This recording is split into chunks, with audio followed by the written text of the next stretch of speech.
बहुत से लोगों को बहुत लंबे समय से सूखी खांसी आती रहती है। सूखी खांसी मतलब जिसमें बलगम नहीं आ रहा हो।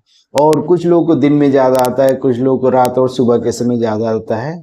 सबके कारण अलग अलग होते हैं। तो चलिए बात करते हैं कि ऐसे कौन से कारण हैं जिससे कि बहुत लंबे समय से लगातार खांसी आ रही है, ठीक नहीं हो रहा है।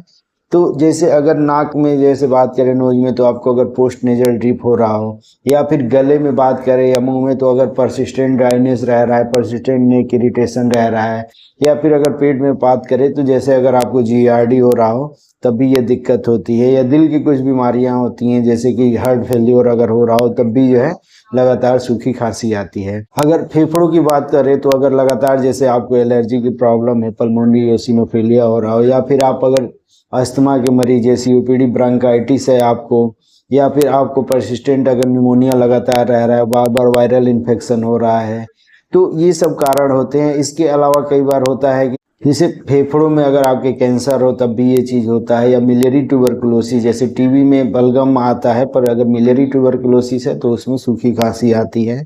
तो ये सब कुछ सामान्य लक्षण है। बहुत सारी दवाओं की वजह से भी हमेशा खांसी आती रहती है। तो हो सकता है कि कोई आप ऐसी दवा खा रहे हो जिसकी वजह से लगातार आपको खांसी आ रही है।